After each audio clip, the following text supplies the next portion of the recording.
She won't refuse anything. She never has. She never has. Are you absolutely sure about that? You're an employee here, nothing more. You're an employee here, nothing more. Marcus said it into a live microphone in front of 400 guests, while Renee stood beside him in a white dress that looked a lot like a wedding gown. Camille stood near the back of the room, holding a small brass key on a worn leather cord, and she said nothing at all. Everyone in that ballroom believed they knew exactly who owned the 20-story company behind the stage. They were about to find out how wrong they were. Now let me take you back to how a quiet woman ended up standing in a room full of people who thought they were about to watch her disappear. Because before that stage, before that microphone, there was a marriage. There was a name stamped on every building that was never actually his, and there was a lie 12 years in the making that the whole industry had believed, without once checking the paperwork. Her name was Camille. And on the night this story begins, she was standing at the edge of her own company's anniversary gala, watching her husband raise a glass to a woman who was not her. The room called it a celebration. Marcus called it destiny. He didn't know it was about to become something else entirely. Watch how still she stays. Some people mistake quiet for defeat. Tonight, this room is going to learn the difference between the two. Near the stage, Diane, Marcus's mother, leaned toward the event coordinator and whispered something that made the woman's smile falter. Renee stepped closer to Marcus, her hand resting on his arm like she already owned the room. And Camille, unnoticed as always, closed her fingers tighter around the small brass key in her palm. Before we dive deeper, let us know in the comments where you're watching from. We'd love to hear from you, and don't forget to hit that subscribe button so you never miss any of our upcoming videos. To understand that brass key, you have to leave the city entirely. You have to go back nearly 15 years to a narrow street lined with row houses in a working-class neighborhood where Camille grew up, the only daughter of a man named her father, simply as Ashford, a contractor who fixed what other people gave up on. He taught her to read blueprints before she could read a full chapter book. He taught her that a house wasn't wood and drywall. It was a promise you made to whoever was going to sleep inside it. When Camille was 22, her father died suddenly, and the small renovation business he had spent 30 years building nearly died with him. She had a choice most people never have to make out loud. Walk away and take a job in an office somewhere safe, or pick up the tools in the back of his truck and finish what he started. She picked up the tools.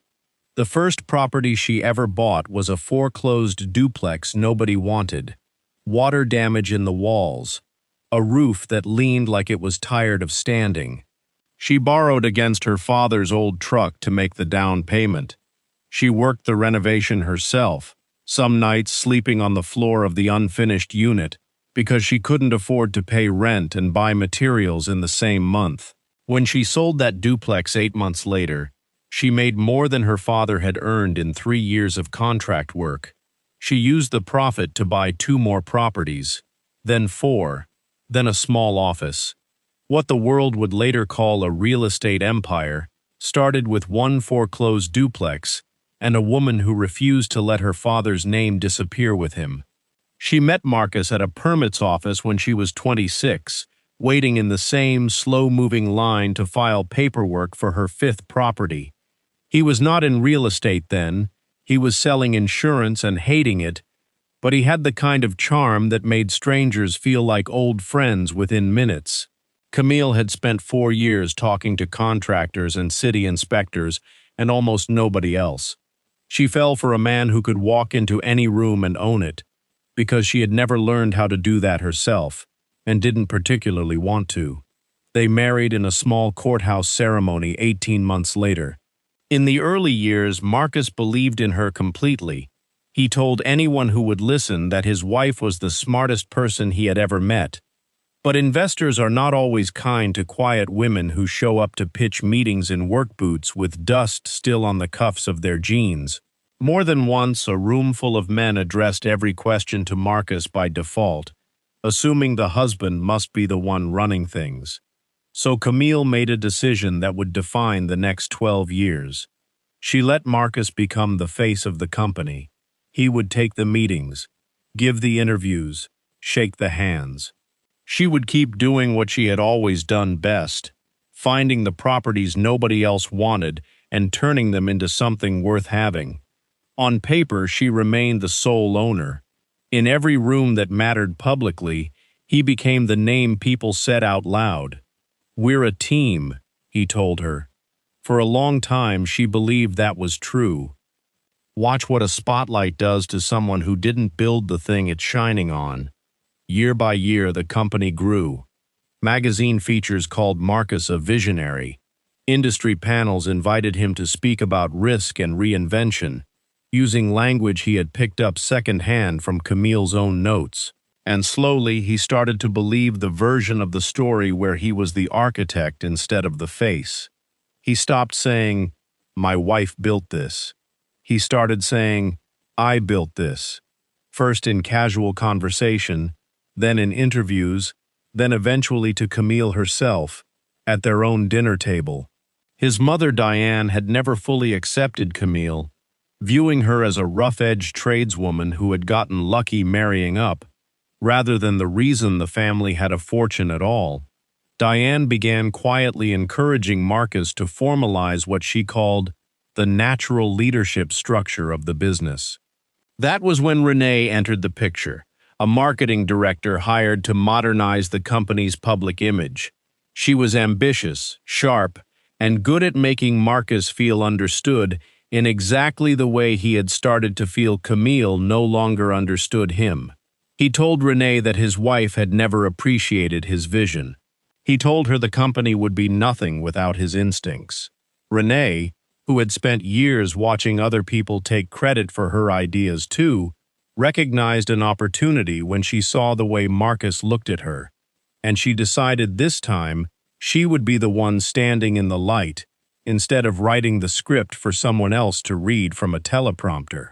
6 weeks before the anniversary gala, Camille walked into the executive office late one evening to drop off signed contractor agreements. The lights were dim. She thought the floor was empty. It wasn't. Marcus was there with Renee, and neither of them heard the door. "After the gala, we announce the engagement and I take full operational control," Marcus was saying. "Diane already has the paperwork ready.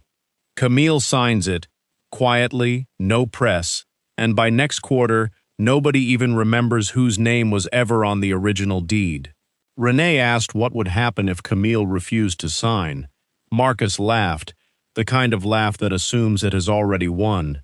"She won't refuse anything," he said. "She's never once fought me on anything in 12 years. She'll sign because signing is what she does.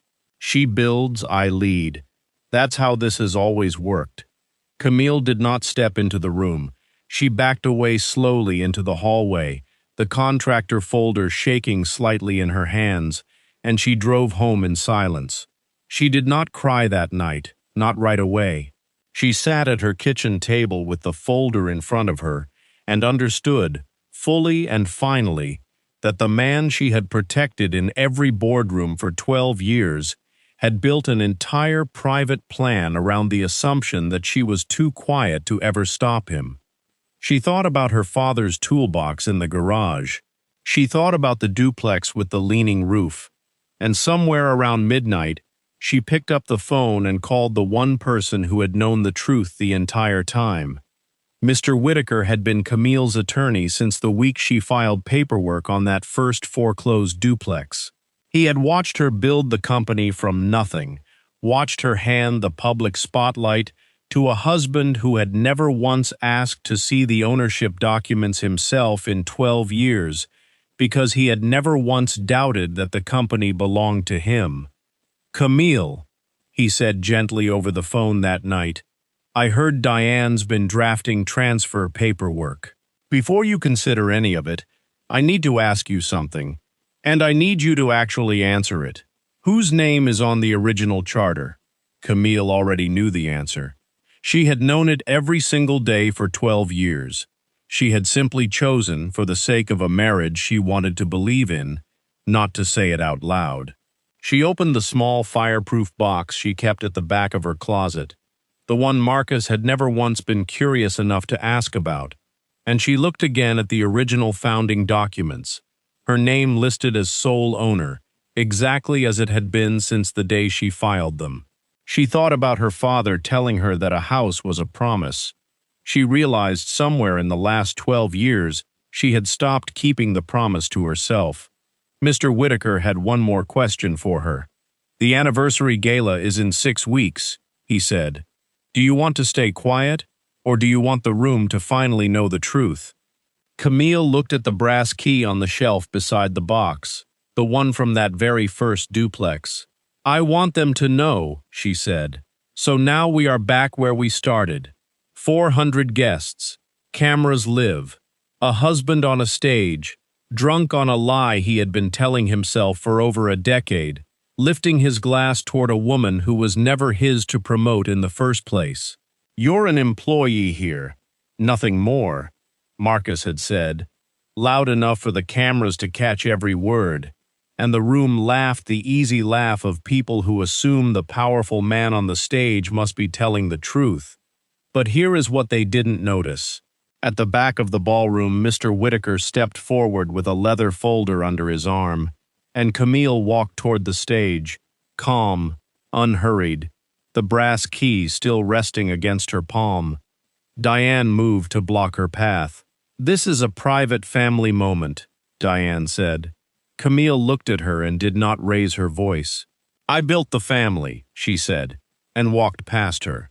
She took the microphone from Marcus's hand before he understood what was happening. The screen behind them, still glowing with the company logo, flickered and changed to a scanned image of the original founding charter, Camille's name printed clearly at the top, filed 12 years earlier, untouched since. Mr. Whitaker's voice carried across the stunned room.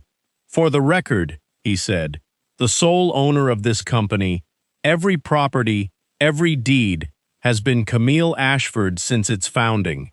Marcus Ashford has never held an ownership stake. He has been, and remains, an employee." Marcus's face went white.